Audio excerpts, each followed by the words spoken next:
Topic का नाम लिखें फटाफट। Retirement of partner.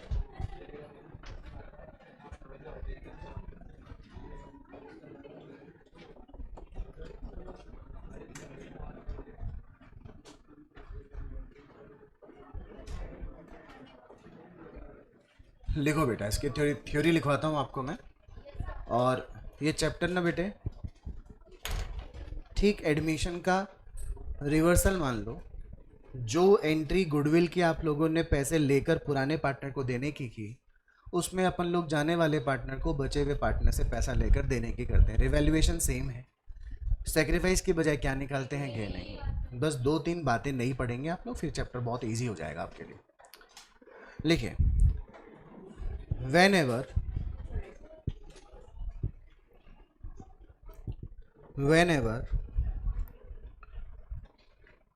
a partner takes retirement,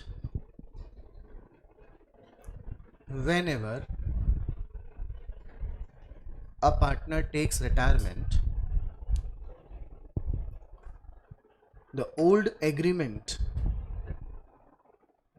the old agreement of old partners,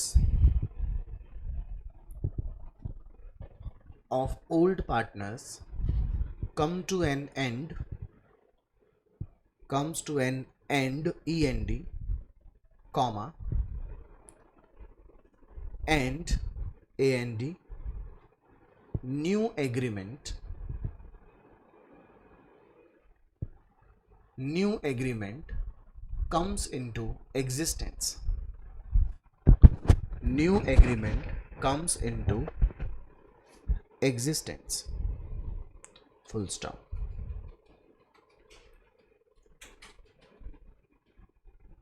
In the event of retirement of a partner, in the event of retirement of a partner, following calculations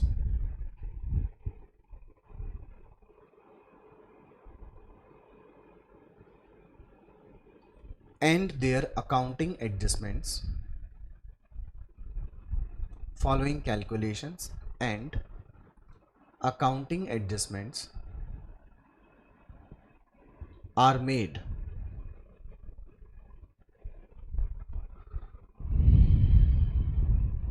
Number one,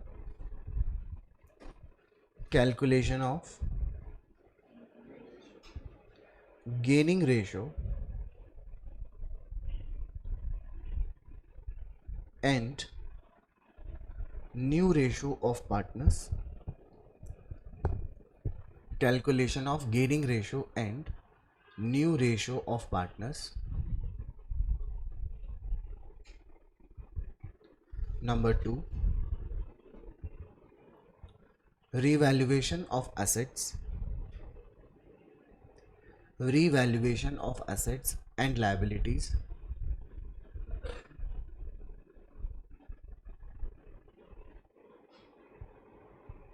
Number three,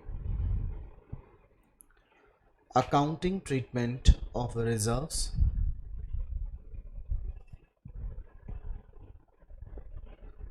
comma, accumulated profits, accumulated profits and losses, accumulated profits and losses. Number fourth,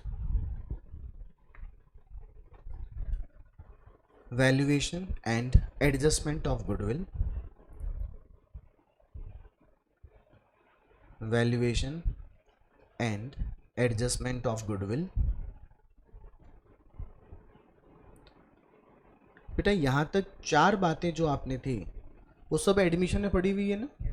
बस वहाँ sacrifice था, यहाँ क्या हो गया, gain. तो यहाँ तक तो कुछ भी आपको दिक्कत नहीं आएगी। फिफ्थ नंबर पॉइंट लिखिए, accounting treatment of life policies,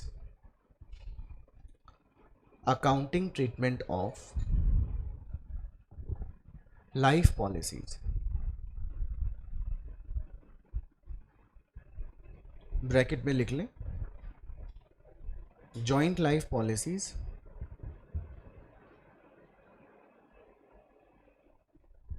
joint life policies and separate life policies. Separate life policies. पहला शॉर्ट में बोलते हैं जॉइंट लाइफ पॉलिसी को JLP और सेपरेट को बोलते हैं SLP या ILP इंडिविजुअल लाइफ पॉलिसी। 6 लिखो बेटा। Calculation of amount payable, calculation of amount payable to retiring partner,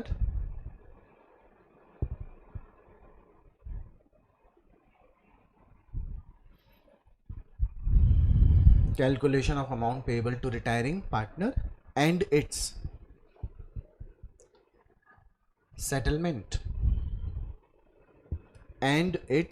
settlement full stop। हाँ बेटा देखो, पहले पार्टनरशिप फॉर्म में 2 पार्टनर थे ए और बी, दोनों का प्रॉफिट का रेशियो था डिस्ट्रीब्यूशन का 1:1। फॉर्म को प्रॉफिट हुआ 1,20,000। 60,000 कौन ले गया? ए। 60,000 कौन ले गया? बी। ए बी ने मिलकर डिसीजन लिया कि सी को क्या बना लेते हैं? पार्टनर, और फॉर्म का प्रॉफिट रेशियो हो गया 1:1:1 and suppose profit again 1,20,000. Now A is gaining 40, B is 40 and C is, पहले A को कितना मिलता था, B को कितना मिलता था, अब कितना मिलता है? 40-40, यानी 20,000 कम मिला बेटे। C को पहले कुछ मिलता था क्या, अब कितना मिलता है? तो जो A और B ने सेक्रीफाइस किया वही C का शेयर बना। ठीक, कहानी उल्टी कर लेते हैं। फॉर्म में पार्टनर थे 3, A, B और C। प्रॉफिट था बेटा 1,20,000, शेयर वॉज 1:1:1। तीनों पार्टनर्स को मिलता था 40,000 रुपीज ईच। सी बोला नाउ टाटा बाय बाय, अब मैं फॉर्म को छोड़ के जाना चाहता हूँ। ए एंड बी ने कहा तुम्हारा डिसीजन है, यू कैन गो। सी के जाने के बाद भी पार्टनर्स का प्रॉफिट रेशियो रहा 1:1 and now again partnership form earns 1,20,000। पहले प्रॉफिट कितने लोगों में डिस्ट्रीब्यूट हुआ था? तो 40,000 आया था। लेकिन अब प्रॉफिट किस में डिस्ट्रीब्यूट हो रहा है? 1:1 के हिसाब से। A is getting 60, B is getting 60। क्या बी और ए को 20,000 ज़्यादा मिला बेटा? क्या पहले सी को 40 मिलते थे? यस, अब मिल रहे हैं। जो 40,000 सी के बच गए वही किसके पास गए हैं? इसलिए रिटायरमेंट पे बचे हुए पार्टनर्स को गेन होता है, सेक्रीफाइस में ओल्ड पार्टनर्स को, एडमिशन में ओल्ड पार्टनर्स को सेक्रीफाइस करना पड़ता है। बात समझ में आ गई? सेक्रीफाइस रेशियो निकालने का rule, old ratio minus new ratio, gaining ratio निकालने का न्यू रेशियो। ये हमने जो गुडविल वाला क्वेश्चन किए थे, वो वाला अंटू बंटू चिंटू वाला, तो भी मैंने आपको बताया था। गुडविल वाले यहाँ पर आ जाएगा। पहला पॉइंट अपन कर सकते हैं, बाकी क्वेश्चन में बहुत सारे क्वेश्चंस आएंगे, इलस्ट्रेशंस, वहाँ पे गेनिंग रेशियो निकालने का बेनिफिट अपने को मिलेगा। नंबर 2 देखो क्या लिखा हुआ है, रीवैल्यूएशन ऑफ एसेट। बेटा पार्टनर सी फॉर्म को छोड़कर जाएगा, तो ए बी ने कहा जाओ हमें कोई दिक्कत नहीं है, we will manage our business. C ने बोला तुम्हें तो दिक्कत नहीं है, लेकिन आज से 10 साल पहले हम 3 जन ने मिलकर एक एसेट खरीदी थी। इस एसेट की बुक वैल्यू बुक्स में कितनी थी जब खरीदा था? 1 लाख। आज भी बुक में कितनी वैल्यू है? 1 लाख। लेकिन सोचो आज हम मेरे रिटायरमेंट के टाइम पे सपोज इस एसेट को मार्केट में बेच देते हैं, तो मार्केट वैल्यू कितने की हो गई उस एसेट की? 10 लाख। तो 1 लाख वाली एसेट को मेरे प्रेजेंस में अगर आप 10 लाख में बेचते हो तो फर्म को प्रॉफिट कितने का होगा? 9 लाख। और ये प्रॉफिट अकेले ए बी का होगा या ए बी सी का होगा? तो ऑब्वियस सी बात है, या तो सी के रिटायरमेंट पे ए बी सी मिलकर सभी एसेट्स को बेच दे, सभी लायबिलिटी को पेमेंट कर दे, जो प्रॉफिट लॉस आएगा वो तीनों में बांट ले। लेकिन क्या ऐसा पॉसिबल है क्या? तो ए और बी क्या डिसीजन लेंगे कि चलो ठीक है, सी का प्रॉफिट और लॉस निकालने के लिए एसेट्स और लायबिलिटी का क्या कर लिया जाए? रीवैल्यूएशन। प्रॉफिट होगा तो सी को मिल जाएगा ए बी के साथ, लॉस होगा तो सी से ले लिया जाएगा ए बी के साथ। जो अकाउंटिंग ट्रीटमेंट आपने किस में किया था? एडमिशन में। सेम अकाउंटिंग ट्रीटमेंट कहाँ होगा? रिटायरमेंट में। एंट्री वही होगी, एसेट बढ़ गई तो asset account debit to revaluation, घट गई तो रीवैल्यूएशन अकाउंट डेबिट टू। आती है बेटा बात समझ? तो इसके बारे में मुझे लिखवाने की जरूरत नहीं है ना। नंबर नेक्स्ट देखो क्या लिखा होगा, रिजर्व्स। बेटा ये रिजर्व जो भी बैलेंस शीट में ए बी सी की बैलेंस शीट में जो रिजर्व होंगे, ये किन पार्टनर्स के प्रॉफिट में से बनाकर इकट्ठे किए गए होंगे? मान लीजिए ए, बी और सी ने जब बिजनेस शुरू किया था तो ये डिसीजन लिया था कि पार्टनरशिप हम जो भी प्रॉफिट कमाएगी उस प्रॉफिट में 10% हर साल वो पहले अलग से मेंटेन करेंगे in the name of general reserve, in the name of. मान लो प्रॉफिट आया 1 लाख रुपए का, इन्होंने कहा 1 लाख का 10% क्या कर लो भाई, तो कितना हो गया 10,000, बाकी के 90,000 अपन तीनों आपस में बांट लेते हैं। सोचिए अगर 1 लाख रुपए का डिस्ट्रीब्यूशन हो गया होता तो तीनों पार्टनर की कैपिटल 33,000 लगभग इंक्रीज हुई होती, लेकिन उन्होंने अदर देन 10,000 डिस्ट्रीब्यूट किया तो केवल 30,000 ही डिस्ट्रीब्यूट हुई। यानी ए बी सी में 3,000 लगभग पैसे कमाए कि नहीं आए, हालांकि 3,333 रुपये आया, तो ये पैसे ए बी सी तीनों को कम मिल रखे हैं ना। आज जब पार्टनर फर्म को छोड़कर जाएगा तो जो रिजर्व होंगे वो रिजर्व उस रिटायरिंग पार्टनर का भी शेयर रखता होगा कि नहीं रखता होगा। पार्टनर्स के पास क्या होंगे बेटे, 2 ऑप्शन होंगे, या तो वो रिजर्व को क्या कर देंगे, डिस्ट्रीब्यूट, फटाफट बोलो क्या कर देंगे, डिस्ट्रीब्यूट करेंगे। रिजर्व्स का डिस्ट्रीब्यूशन होगा तो एंट्री क्या होगी, तो A is capital to B is capital to C is capital. बात समझ में आ गई? लेकिन इसमें एक नाटक हो जाएगा, और वो नाटक क्या है, ए और बी कहेंगे कि यार सी तेरे जाने तक हम लोग ने इस रिजर्व को डिस्ट्रीब्यूट नहीं किया था, क्योंकि हमें रिजर्व का पैसा किसी भी कंटिजेंसी के टाइम पे काम आ जाएगा, इसलिए मेंटेन किया हुआ था। हम नहीं चाहते कि हम इस रिजर्व को क्या करें, डिस्ट्रीब्यूट। तो क्या किया जाए? सी क्या बोलेगा, मत करो मैं छोड़ देता हूँ, ऐसा बोलेगा क्या? क्या तरीका है रिजर्व में से किसका शेयर निकालने से? मान लो ये रिजर्व कितने हैं, 90, तो ए बी सी कितना हो गया, 30,000 एंड 30,000 एंड 30,000, इससे रिजर्व डिस्ट्रीब्यूट हो गए। लेकिन अगर रिजर्व को डिस्ट्रीब्यूट नहीं किया जाए तो फॉर्म की बुक्स में रिजर्व था कितने का, 90,000। हमें किसका शेयर निकालना है, सी का। What is the share of C? हमें सी की कैपिटल को तो क्रेडिट करना ही पड़ेगा ना। कितने से क्रेडिट कर दिया, ये हम किससे ले लेंगे, ए से और बी से। कौन से रेशो में, गेनिंग रेशो में। A is capital debit, B is capital debit to C is capital. 15,000 15। बेटे बात समझ में आई क्या? अब इस एंट्री का बेनिफिट देखिए क्या हुआ। फ्यूचर में ए और बी में जब 90,000 का ही, अच्छा फ्यूचर में ए और बी में क्यों होगा डिस्ट्रीब्यूशन, तो सी तो टाटा बोल चुका है ना, तो बचे कितने होंगे पार्टनर, पक्का? तो ए बी को कितना मिलेगा, 45, जबकि मिलना कितना चाहिए था। देखो ना, आपने उनसे 15,000 आज ही ले लिया कि नहीं ले लिया, और सी को अपन ने कितना दे दिया, 5 में आ गई। फ्यूचर में मिलेगा 45, आज ही ले लिया 15,000, जो ही 30,000 मिलना चाहिए था वही मिलेगा ना बेटे। फ्यूचर में सी को कुछ नहीं मिलेगा, बिकॉज प्रेजेंट में आप 30,000 दे चुके कि नहीं दे चुके। Am I clear? चौथा पॉइंट अपन ने पढ़ लिया। नेक्स्ट पॉइंट देखो क्या लिखा हुआ है, गुडविल। गुडविल का ट्रीटमेंट बेटा, जब पार्टनर फॉर्म में एडमिशन लेता है तो जो एग्जिस्टिंग पार्टनर नए पार्टनर के फेवर में सेक्रीफाइस करते हैं, तो जिन पार्टनर ने जितना सेक्रीफाइस किया होगा उसे नए आने वाले पार्टनर से मिल रही गुडविल का बेनिफिट मिलता है।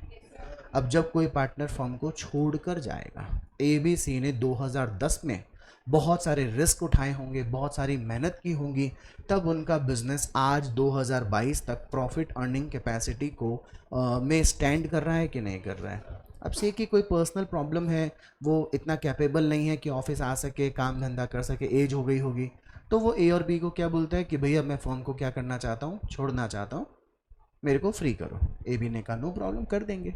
लेकिन इतना बताइए, जो ए बी सी ने मिलकर कस्टमर्स बनाए होंगे, सी के जाने के बाद वो कस्टमर अभी भी ए और बी के शॉप पर आएंगे कि नहीं आएंगे? यानी सी की मेहनत का नतीजा फ्यूचर में भी फॉर्म ए बी को मिलेगा कि नहीं मिलेगा? फ्री फोकट में मिलेगा क्या? नहीं। तो जैसे पार्टनर आने पर गुडविल ली जाती है ना, वैसे जाने पर पार्टनर को गुडविल दी जाती है। The same example I think I give you in the unto Bantu Chintu वाला एग्जाम्पल। तो जब भी गुडविल का ट्रीटमेंट हो तो सबसे पहले फर्म की गुडविल कैलकुलेट कर ली जाए। किसकी गुडविल? फर्म की गुडविल निकल जाएगी। किसका शेयर निकाल लेंगे? रिटायरिंग पार्टनर, यूजुअली सी बोलते हैं, तो किसका शेयर निकाल लिया? सी का। अब ये पैसा ए और बी आपस में लड़ रहे हैं, ए बोलेगा बी तू दे दे, बी बोलेगा ए तू दे दे, ऐसा थोड़ी होगा। सी का जो प्रॉफिट फर्म के पास बच जाएगा, वो बचा हुआ प्रॉफिट अगर ए पूरा पूरा ए ही गेन करेगा तो फिर सी को कॉम्पनसेशन भी कौन देगा? बात समझ में आ गई? अगर सारा प्रॉफिट सी का कौन रखेगा तो फिर बी को कॉम्पनसेट भी कौन करेगा? तो ए कैपिटल टू सी या बी कैपिटल टू सी, या ए और बी जिस प्रपोर्शन में उसको गेन करेंगे उसे गेनिंग रेशियो बोलते हैं। एंट्री बोलो, A is capital debit, B is capital account debit to C. यहां तक तो वर्बली समझ में आ गया कि नहीं आ गया? जेएलपी का ट्रीटमेंट हम 3 से 4 5 इलस्ट्रेशन जब मॉड्यूल के कर चुके होंगे उनमें जेएलपी नहीं है। पहले हम 3-4 क्वेश्चंस मॉड्यूल के अदर देन जेएलपी करेंगे। जब वो इलस्ट्रेशंस हो जाएंगे, after that we will discuss theoretically and practically of JLP. बेटा अब तक जितना पढ़े इजी लगा ना टॉपिक आपको? बस क्वेश्चंस का लेवल थोड़ा सा घुमाने वाला है और कुछ नहीं, ठीक है बेटा? बाकी मैं समझा दूंगा आप लोगों को। आज मैंने आपका कितना मिनट एक्स्ट्रा ले लिया?